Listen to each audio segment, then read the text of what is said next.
you. Hello, everyone. I've got the obligatory QR code. They're having quite the moment, aren't they? If you'd like to follow me on LinkedIn or connect with me, then feel free to do so. I'm going to talk to you a little bit about how to hold on to your humanity as the machines take over. Really enjoyed some of the talks earlier about this, especially Julio talking about the potential for weaponized mediocrity. And I was like, yes! I had to stop myself from whooping because I'm going to talk a little bit about that in a minute. But just about me, I love cheese boards, keyboards. That is my actual keyboard. Isn't it glorious? Billboards and skiing. I need to take up snowboarding so that like rhymes. Obligatory brag quickly. I'm a qualified copywriter for international food and drink brands. I also write for Freelancer magazine. And one of the most touching, one of the lovely things is I often get asked to write for other copywriters as well. And I once played sport for Great Britain. I'm not going to tell you which one because you will have never heard of it. If you're wondering why I've got some potatoes for my bullet points, I'll come to that in a minute. What is verbal identity? This is what we're going to cover today. Why do you need a consistent verbal identity? How to establish one, what to do with it, and some, as a side note, uses for the kind of wordy generative AI. So I was very tempted to turn up in a big potato costume, just to really hammer home the point that I'm going to make, but a little bit too hot for that. So I'm going to give you today the best potato mash recipe that you've ever had. I'm also going to do a very cringy, because this is my style, LinkedIn style comparison between that mash recipe and copywriting.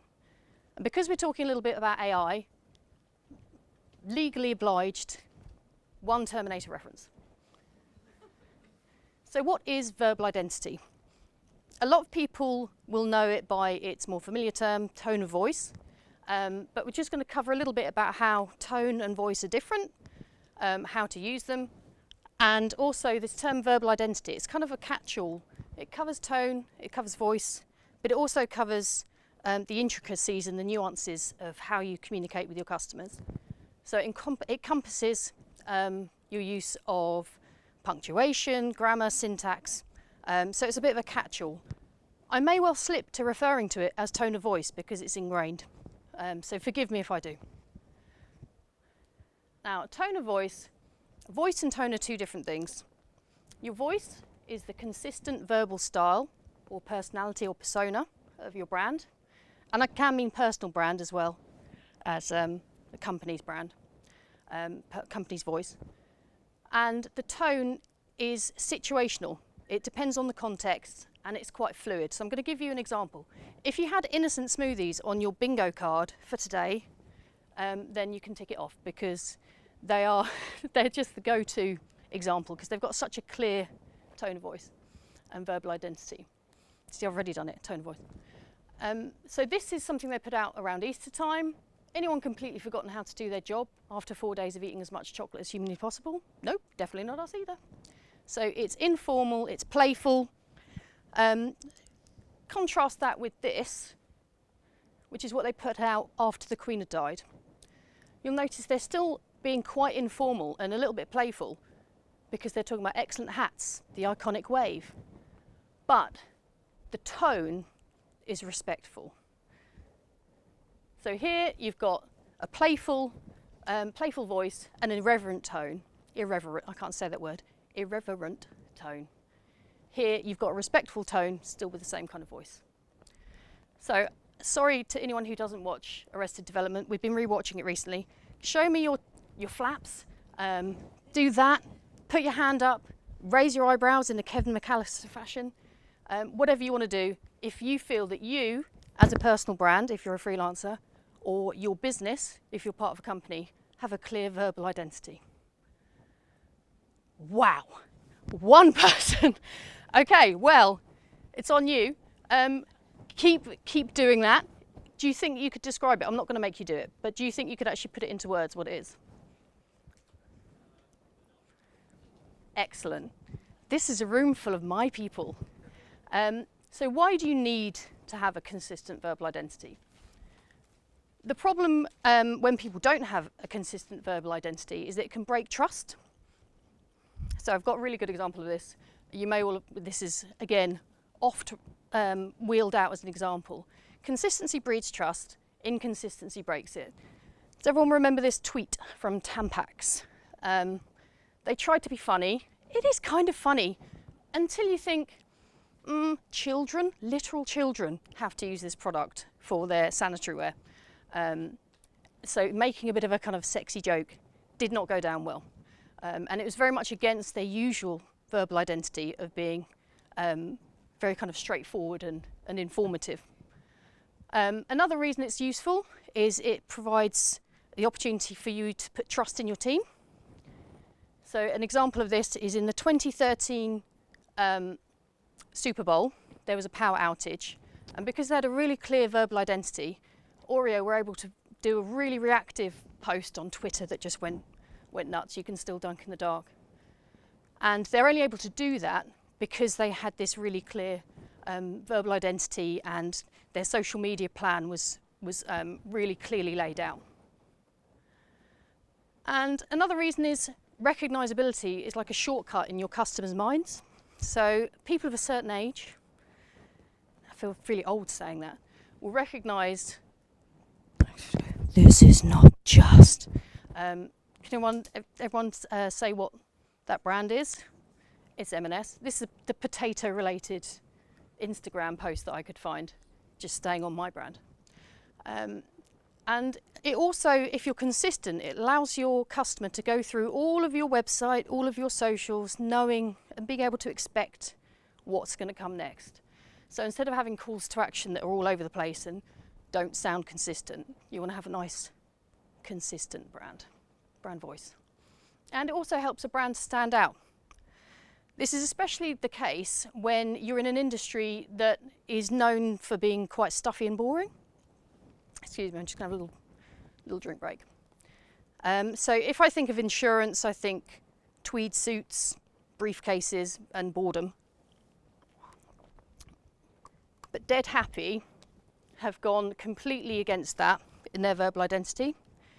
They use phrases like wrinkly weirdo, and by doing that, they really made a name for themselves. They've had a few questionable tweets, like involving Harold Shipman. They may have gone too far at times, but that's how you can stand out in your field. So we've covered what it is. How do you actually establish it? I'm going to do like a Jerry Springer style click now. You need to know yourself. You need to know your brand. You need to know what your customers think of you. You need to know what your vibe is. And you look at your stuff you like, stuff you don't like. This is if you're starting from scratch. Why you like or don't like the stuff you don't like or don't like. And it's really useful to be concrete and give real clear examples in your verbal identity guide. So we would say stuff like, we would never say stuff like. And then the way to start that process is to think of a scale, sliding scale. Where do you sit in funny versus serious, formal versus casual? That can be a really good start point. Another method is Nick Parker, who's up here, who's a lovely man. He's a very good copywriter and tone knob. He calls himself that, that's not me being rude. He's developed these 11 primary voices, and it's his belief, and I'm with him on this, that almost every brand can be categorized by one or more of these. So we talked about Innocent earlier, the classic. They'd be the playful child. Other companies, the storyteller, they build in some narrative. Belvoir Drinks is a really good example of that because they talk about the elderflower woods on the farm, and it's all about the history. The Energizer, that's the kind of Joe Wicks style, like motivating action, action, action voice. The Firestarter, we mentioned earlier, Dead Happy, and the Marmite of marketing, Brewdog, would probably be described as a Firestarter as well. The Firestarters are the ones that aren't afraid to say swear words. For me, I'm a bit of a storyteller, And I'm a warm friend. I'm reassuring. I do nice things like share my amazing mash recipes with people that I've never even met. Also a little bit of a simplifier, a little bit of playful child because I like knob gags and stuff. So I'll just leave this up on screen. If you're interested in Nick's work, this is his website. He also has, the 11 Primary Voices is a short course that he offers, a video course. He also does a really full product called VoiceBox, and that is a bit more expensive, but it's like a full start to finish process for building a tone of voice and a verbal identity. So it's also worth looking at whether what your customers say about you actually marries up with what you think you're like or what you think they'd say. And just as a side note, this is a really useful bit of pain point research, is to look at especially the negative reviews for services or products. You can fudge around in your competitors' Google reviews and find out what those pain points are that you could then be solving, just to go on a tangent. So you've got your shiny new beautiful guide. How do you actually use it? You need to use it everywhere. Everywhere, everywhere, everywhere. Sprinkle it all over the place. Your event merch, your calls to action. Just a note on alt text though, as we've seen Specsavers called out dodgy alt text quite recently. Make sure the primary purpose of it is to actually explain what's in an image, and then you can pepper in a little Easter egg for people with screen readers and stuff. Shameless brag, I've done that on my own website. You'll see mention of, I really love cheese. You'll see the mention of cheese boards again. Please don't steal my brain babies. Just everywhere. You've got the chance to use a clear verbal identity everywhere. It's also worth mentioning, just going back a bit to Nick's voices, having a clear verbal identity doesn't just mean being hilariously weird and funny. So the neutralizer, for example, my least favourite, only because I used to work in local government communications, so I had to be really dull in all the copy I wrote. I'm now rebelling against that, you might be able to tell. So having a clear verbal identity doesn't just mean being an edgelord. Let's go back to where I was.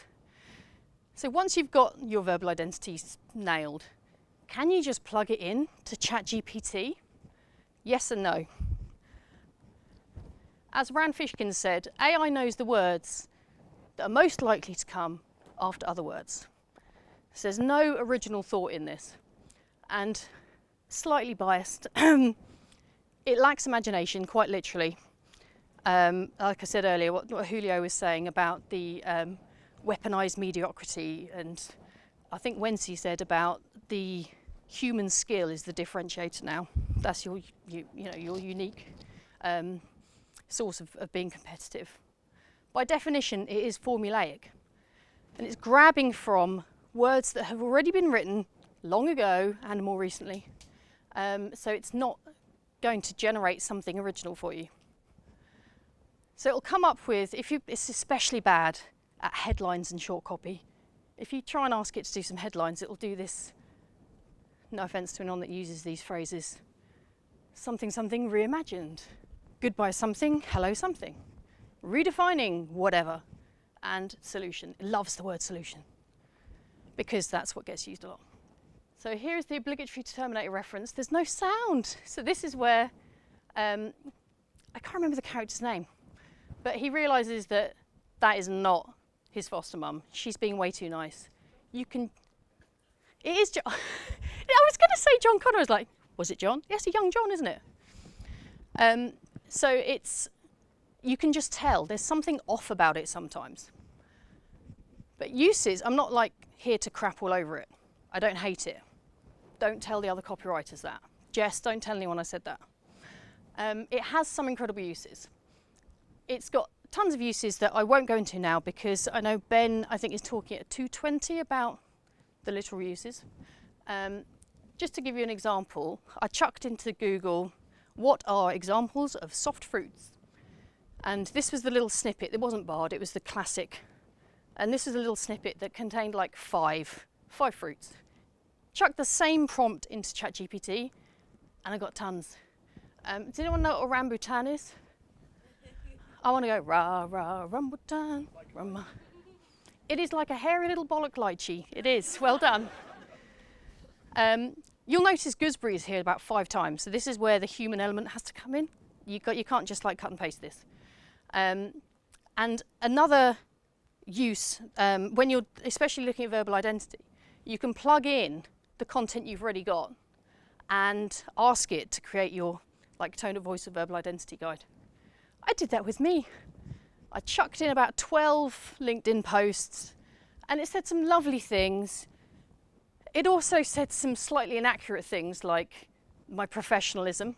But what the important thing is to remember is that this generated my little mini tone of voice or verbal identity based on what I had written from my head. It was me. So this has that human element. Isabella's a really good person to follow on LinkedIn if you want to see really imaginative uses of ChatGPT in particular. But I love this. Often she'll put in a prompt, "Do not hallucinate," and that's to tell ChatGPT not to chat shit, not to make anything up. I just thought it was quite a nice phrase, "do not hallucinate." So I promised you the world's best potato recipe. And you might be wondering, what has potato got to do with copywriting? About 10 years ago, longer than that, my husband and I, footloose and child-free at the time, went out for a lovely meal in Ipswich, where we're from. And I don't remember anything that we ordered. The only thing I remember is the most incredible mashed potato. It's so good. The most incredible mashed potato I ever had in my life. I'm going to crowbar in an analogy here, as is my style. I asked the waiting staff if the chef might reveal their secrets. He came out and told us exactly how to do it. I'm going to share that with you now. First of all, instead of boiling the potato, you bake it in its jacket. That way, it doesn't become waterlogged. Much like, this is my tedious link, much like when you use wishy-washy language and have far too many words in your copy, it becomes waterlogged and you need to just keep the good stuff. You then scoop out the inside and use a potato ricer, which is a bit like a giant garlic press if you haven't used one before. By doing that, I do this every time I'm doing a really cheesy LinkedIn thing, you have consistency. It is smooth, there are no lumps, nothing jarring. Then you add in butter and cream. Now this is your voice, your personality, only the delicious wets. And then you season, depending on context. So this is my very tenuous link to the voice. The tone. This is the best mash you'll ever have. Please feel free to take a picture. Do try it. If you try it, tag me on LinkedIn, tell me what it is, or DM me or something. If you want to find out more about verbal identity and tone of voice, these are some awesome people that you need to go and follow. I'll just pause a second. And please do, if you've enjoyed this, come and find me on LinkedIn and connect. And if you think you know where this is going to go, you're absolutely right. Thank you so much for your time.